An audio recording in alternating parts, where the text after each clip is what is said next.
Herkese selam. Örgü Hobi Dünyası kanalıma tekrardan hoş geldiniz. Bugün bu ayıcığın çekimlerine başlıyoruz. Çok zor değil. Yeni başlayanların da yapabileceği şekilde detaylı anlatacağım bunu. Şöyle bir kıyafetini çıkarayım. Çıkarılıp giydirilebilen bir kıyafeti var. Biraz sıkı yaptım buralarını. Bakın şöyle, kolları dikme değil, tamamen her yeri örgü. Örgü ile birleştirilmiş şekilde. Bu şekilde de kullanabilirsiniz bunu. Kıyafetli de kullanabilirsiniz. Evet, şöyle çıkarayım hemen. Biraz zor çıkıyor çünkü tam üstüne göre ördüm. Bakın şöyle. Bu şekilde de kullanabilirsiniz. Buralar her tarafı örme. Bacakları dikme değil, kolları değil. Örerek birleştirdim. Tamamen sadece kafasını buraya diktik. Bir de yüzünün, burnunu diktik. Başka dikme kısmı yok. Şöyle boyutunu ölçelim. Boyutunu ölçmemiştim. Şimdi ölçeceğim. Şuradan koyalım. 25 santim. 25 santimlik bir bebek, ayıcık. Dediğim gibi böyle de kullanabilirsiniz. Kıyafet de yapabilirsiniz. Şimdi ben kıyafetini tekrar giydireyim. Hemen giydireyim.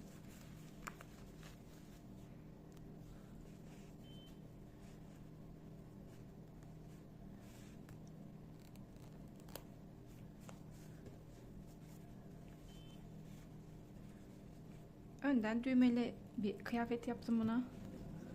Şöyle düzeltelim. Arkası da bu şekilde, bakın şöyle. 25 santimlik bir ayıcık. Hemen bebeğin, ayıcığın ipinin renk kodunu söylüyorum. Evet, renk kodunu bulamadım şu an ama birazdan bakacağım, bulacağım. Bal köpüğü olarak geçiyor. Ben yine de diğer videoya bulup eklerim onun renk kodunu. Bu ayının renk kodunu. Açık bir kahve, yani çok açık bir kahve. Bugün bu renkle yapacağım ben. Bu beyaz değil. Beyaz olarak almadım bunu. Bunun renk kodu. Hemen söyleyeyim bunun renk kodunu. Bugünkü tarif çekeceğimiz ipin renk kodu. Nerede yazıyor? Bulamadım.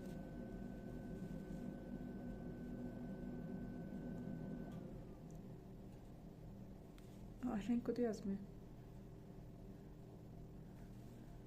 İnanmıyorum. Renk kodunu yazmamışlar bunun. Evet.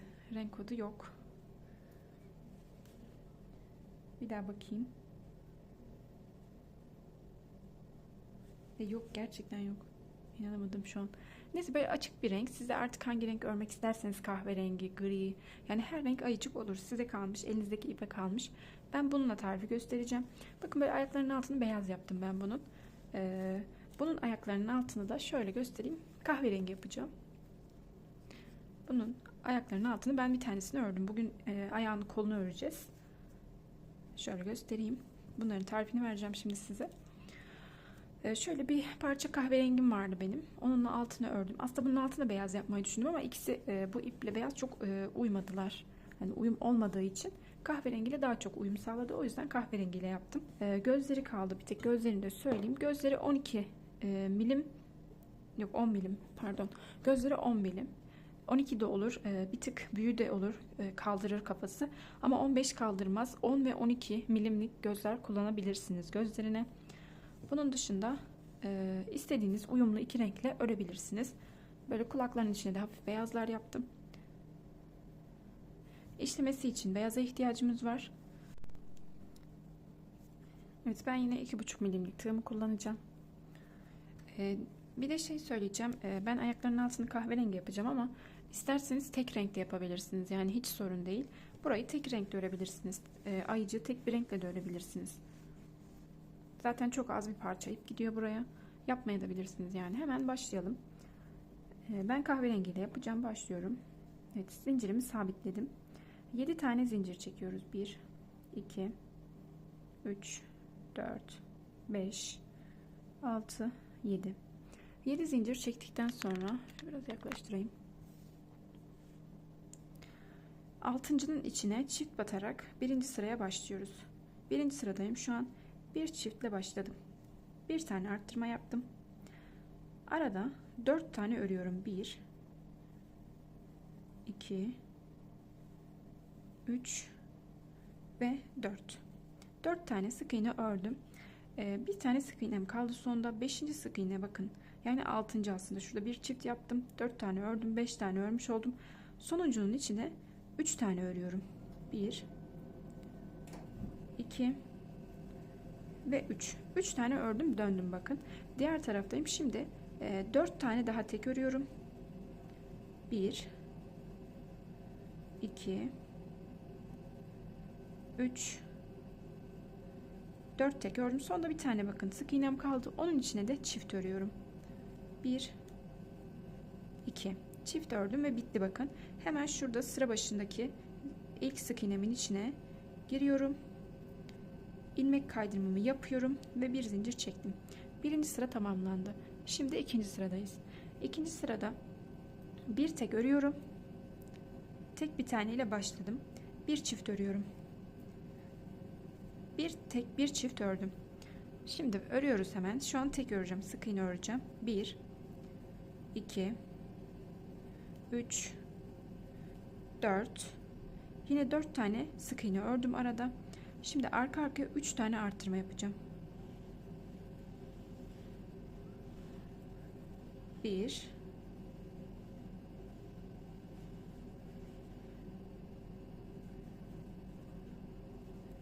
2 ve 3. 3 tane artırmamı yaptım. Şimdi örmeye devam ediyorum. 1 2 3 4 tane ördüm. Bir çift bir tek yapıyoruz ve sırayı tamamlıyoruz. 4 tekten sonra bir çift bir tek yaptım. Bakın sıramız tamamlandı. Hemen ilmek kaydırmayla sıramı tamamlıyorum ve yeni sıraya geçiyorum. Şimdi yine aynı şekilde yapacağız. 2 tek örüyorum. 2 sık iğne ördüm. Üçüncünün içine çift örüyorum. 2 sık iğne ördüm. Bir tane artırma yaptım. Şimdi 5 tane sık iğne öreceğim. 2 3 4 ve 5 tane. 5 tane sık iğne ördükten sonra 3 defa bir arttır bir ör yapacağız. 3 defa bakın. Bir arttır bir ör. Birinciyi yaptım. Şimdi ikinciyi yapıyorum. Bir arttır bir ör. Üçüncüyü yapıyorum. Bir arttır bir ör. 3 defa bir arttır bir ör yaptıktan sonra 4 tane sık iğne örüyorum. 1 2 3 ve 4.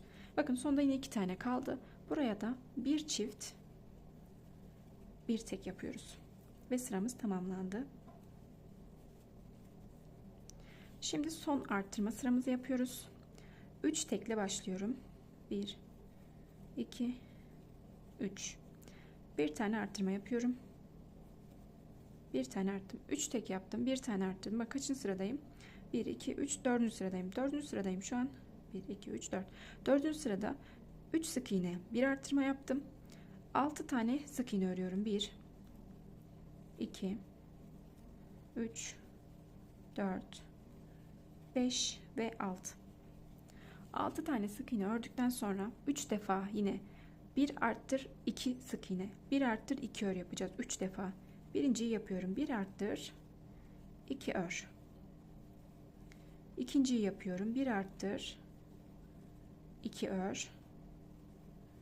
Ve üçüncüyü yapıyorum. Bir arttır 2 ör. Şimdi son 4 tane sık iğne örüyoruz. 1 2 3 4 tane ördüm. Bakın yine sonda 2 tane kaldı. Bir arttır bir tek yapıp sırayı tamamladım. Bakın şimdi burada birleştirmeyi kahverengiyle değil, bebeğimi, ayıcığımı öreceğim iple yapacağım. Hemen ipimi alıyorum. Bakın ilmek kaydırmamı onunla yapacağım. Hatta şöyle bakın, arka zincirin içinden yapıyorum. Ay niye netlememiş kız? Şöyle odaklayalım. Şuradan bakın. Şöyle ilmek kaydırmamı arka zincirin içinden girdim. Oradan alıyorum renkli ipimi. Tek renk yapıyorsanız da yine böyle arkadan alın. Yaptım bakın. Şunu çekiyorum. Kahverengiyle işim bitti. Artık onu kesiyorum. Kahverengiyle işim bitti çünkü. Başka yok. Bu kadardı kahverengiyle işim. Sadece onu ayağın altında kullanmak istedim. İstediğiniz rengi kullanabilirsiniz. Aslında beyaz yapmıştım diğerini ama beyaz bu renge çok uyum sağlamadığı için kahverengi yapmak istedim ayak altına. Dediğim gibi tek renk de yapabilirsiniz. Bütün bir renk yapabilirsiniz. Ama örme şeylerini, sıralarını aynı yapın. Şimdi mesela burayı blue olarak öreceğiz. Siz de renksiz de yapsanız, yani tek renkte yapsanız burayı blue olarak, yani şu arka zincirden örün. Çünkü şu şekilde düz durması için burayı içten örmeniz gerekiyor. Evet, bir sıra renkli ipimle, yani blue örüyorum. Yeni taktığım ipimle blue böyle iç kanadından örme.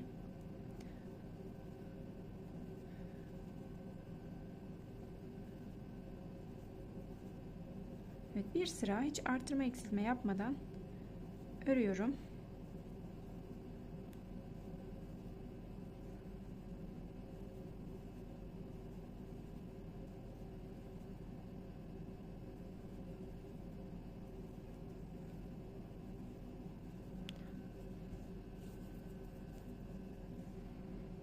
Şu an bakın 15, 20, 25, 30 ilmeğim olması lazım.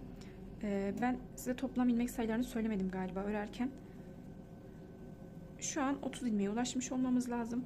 Her sırada 5 tane arttırma yaptık. 15 ilmekle başlamıştık. 15, 20, 25, 30 ilmeğe ulaşmış olmamız lazım şu an. Evet, bir sıramı tamamladım. Şöyle her yere ördüm. İlmek kaydırmamı yaptım. Şimdi şurada blow'dan sonra şöyle odaklayayım. Bakın şu blue sıram 2, 4, 5 tane. 5 sıra 30 ilmek örüyoruz ayakta. Hiç artırma eksiltme yapmadan tam 5 sıra 30 ilmek örüyoruz. Bu 5 sırayı tamamlayalım ve oradan devam edelim. Şu an kaçıncı sıradayım onu da söyleyeyim. 1, 2, 3, 4, 5, 6.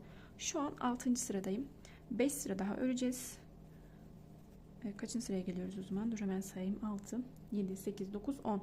10. sıraya geliyoruz. 10. sırada dahil örüyoruz 30 ilmeğimizi. Sonra 11. sırada azaltma yaparak devam edelim. Evet, videomu durduruyorum. 5 sırayı örelim, oradan devam edelim. Evet, sıramı tamamladım. Şöyle odaklayalım. Kızımla odaklan, aynen. Evet, sıramı tamamladım. Bir sıra blue örmüştük. 5 sırada düz 30 sık iğne ördük. Şimdi azaltmayla devam ediyoruz. Hemen 11. sıradayım şu an. Bakın 1, 2, 3, 4, 5, 6, 7, 8, 9, 10. 11. sıradayım. 11. sırada azaltmayla başlıyorum. 1, 2, 3, 4, 5, 6, 7 ve 8 tane örüyorum. 8 tane ördükten sonra şöyle yaklaştırayım biraz. Arka arkaya 7 tane azaltma yapacağım. Gizli azaltma yapıyoruz. Göstereyim nasıl yaptığımı. Şöyle bakın, ön zincirlerden, ilmeklerin ön kanatlarından alıyorum 2 tanesini, birlikte örüyorum. Bir yaptım. Bakın yine göstereyim, şöyle odaklayayım şurayı. Evet, bakın şimdi tekrar yapıyorum. Birinciyi aldım. Şöyle ikincinin de içinden alıyorum. Birlikte örüyorum. İkinci azaltmamı yaptım. Yine bu şekilde 7 tane yapacağız. Toplam 3 oldu. 4 oldu. 5 oldu. Ön kanatlarından 2 tane alıyorum. Birlikte örüyorum sık iğne gibi. Evet, sonda 8 tane kalması lazım. 2, 4, 6, 2, 4, 6, 8 tane, 7 tane azaltmamı tamamlamışım. Sonda kalan 8 ilmeğimi de sık iğne olarak düz bir şekilde örüyorum. Bu sırada 7 tane azaltmış olduk. 23 tane ilmeğimiz kaldı geriye. Evet, şimdi bir sıra daha azaltmamız var. Şu an 12. sıradayım. 12. sırada bir sıra daha azaltacağım. Evet, başlıyorum. 1, sık iğne olarak 2, 3, 4, 5, 6 tane ördüm. Şimdi burada sonda kaç tane kalması gerekiyor? 5 tane azaltma yapacağım. Burada arka arkaya yapalım. 1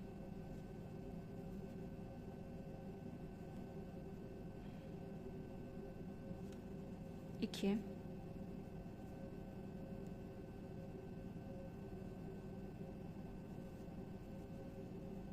pardon bir saniye 2 3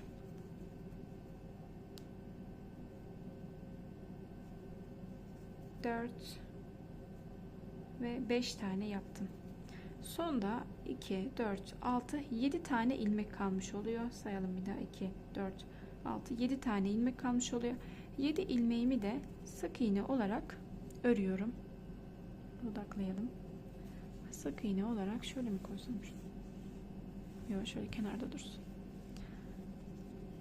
7 sık iğnemi de örüyorum. Ve başka azaltma sıram kalmadı. Şu an 5 tane daha azalttım. 23'te 18 ilmeğe düştüm.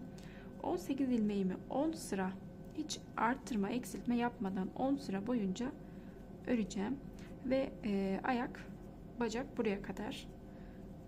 Başka bir şey yok. 10 sıra daha öreceğim ve bitiyor. Bir sıra öreyim. Ondan sonrasını videoyu durdurup örelim. 18 ilmeğimi artırma eksiltme yapmadan tam 10 sıra öreceğim.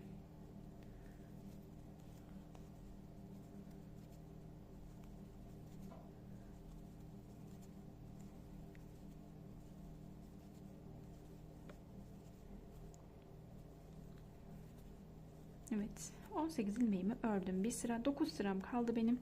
Bunu da videoyu durdurup örerim ben bunu. Şimdi biz kola geçelim. Bakın şöyle olacak.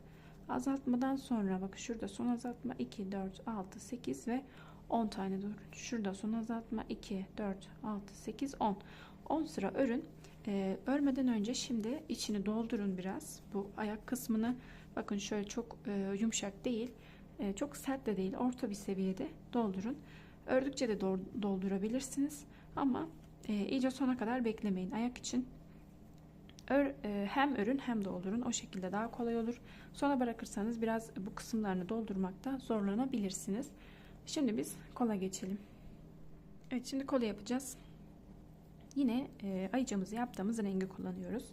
Tamamen tek renk. Zaten sadece ayaklarının altına farklı bir renk kullandım. İsterseniz kullanmayabilirsiniz. Şimdi başlıyoruz. Sihirli halkamızı yapıyoruz. Bakın şöyle koydum parmağımın üstüne. Şu şekilde çapraz yapıyorum bakın ipi. Yaptıktan sonra şuradan şöyle girdim tığımla. Aldım ilmeğimi, bakın bir zincir yaptım ve sabitledim.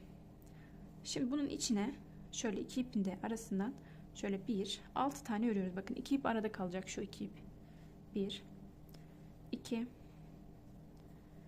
3 4 5 ve 6 tane ördükten sonra şu bıraktığım ipi çekiyorum ve sık sihirli halkayı kapatıyorum.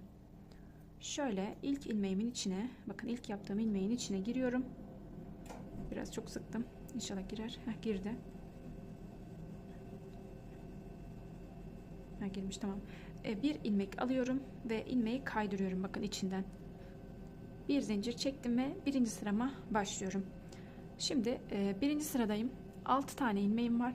Tam 6 tane artırma yapacağım. 6 artırma yapıyorum. Her ilmeğin içine çift öreceğim. 1 2 12'ye ulaşacağız. İlmek sayısı 3 4 5 6 7 8 9 10 11 ve 12. Her ilmeğin içine arttırma yaptım ve 12'ye ulaştım. İlk ilmeğin içine yine ilmek kaydırma yapıyorum ve ikinci sıraya geçtim. İkinci sırada bakın bir sık iğne örüyorum, bir tane arttırıyorum. Sıra boyunca bakın bir tane öreceğim, tek, diğerinin içine çift öreceğim. Bir tek ör, bir tane arttır, bir tek ör, bir tane arttır. Sıra sonuna kadar bu şekilde örüyorum.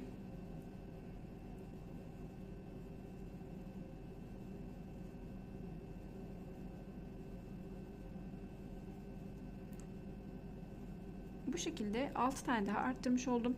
İlmek sayım 18'e ulaştı. Şimdi 3 sıra boyunca hiç arttırma eksiltme yapmadan örüyoruz. 3. sıradayım şu an. 3, 4 ve 5'i hiç arttırma eksiltme yapmadan 18 ilmek, 18 sık iğne örüyoruz. Evet, 3 sırayı tamamlayalım, oradan devam edelim.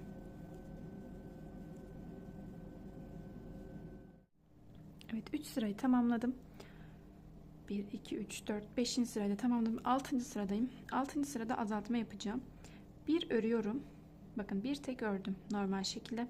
Sık iğne ördüm yani. İkinciyi azaltma yapıyorum. Azaltmayı göstermiştim. İlk iki kanadından alıyoruz. Hepsini birlikte örüyoruz.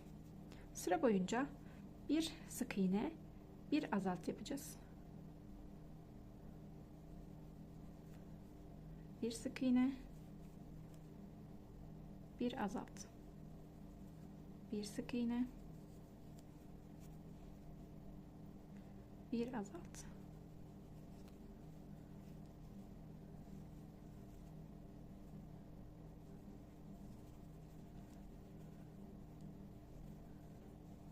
Evet, burada 6 tane azaltmış oldum. İlmek sayım 18'den 12'ye düştü. Şu an 12 tane sık iğnem var. Bunu 10 sıra boyunca, şu arada 10 sıra boyunca, bunu olur. 10 sıra boyunca 12 ilmeğimi öreceğim. Sonra oradan azaltma yapacağım tekrar. Şimdi biz 10 sıra örelim. Şu an 7. sıradayız. 10 sıra daha örelim. Oradan devam edelim. Evet, 10 sırayı tamamladım şimdi. İçini elyafla dolduracağım. Azaltmaları ondan sonra yapacağım. Örerken de doldurabilirdiniz. Onu söylememişim. Ama şimdi çok dar değil. Böyle tığ yardımıyla ya da kalem yardımıyla bu şekilde doldurabilirsiniz içine. Şu baş kısmını biraz şöyle düzenli doldurun. Bakın şu sertlikte olsun. İçini çok doldurmayın. Çok da sert olmasın kolları.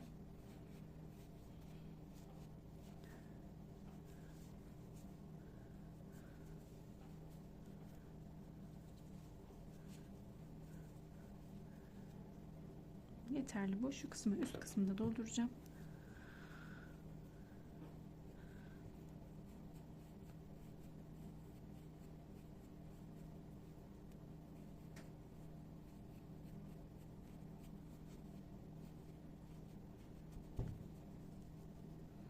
Evet, şimdi biraz bir azaltma yapacağım. Ondan sonra biraz daha dolduracağım.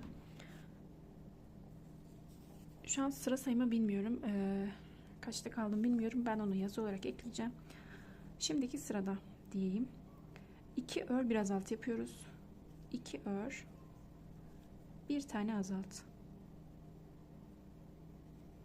Sıra sonuna kadar 2 ör. Bakın, 2 tane sık iğne ördüm. Bir tane azaltıyorum. Net değil mi? Şimdi net. Bir tane azalttım. 2 ör, bir tane azalt. Evet, ilmek kaydırmamı yapıyorum. Evet, kalan ilmeklerimi bir sıra örüyorum. Hemen örelim. Kaç tane kalmış? 1 2 3 4 5 6 7 8 ve 9 tane kalmış. İlmek kaydırmamı yapıyorum.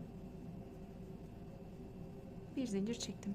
Şimdi şu kısma, bakın şu kısma, şu boşluğa çok az daha dolduracağım. Şu şekilde bakın. Burası çok da boş değil. Çok da boş bırakırsanız kol böyle sallan olur. O yüzden burayı da çok boş bırakmayın. Şimdi burayı biraz çok dolduruyorum. Şu kısmı birazdan son eksiltmeyi yapınca yerleştireceğim. Uç kısmına doğru. Bakın, şura biraz fazla oldu şu an. Şimdi son azaltmayı yapacağım ve oraya tığım yardımıyla onu çekeceğim. Evet, şimdi bir sıra daha azaltma yapacağız. Bir ör, bir azalt yapıyoruz. Bir ör, bir azalt. Bir sık iğne örüyorum. Bir tane azaltıyorum.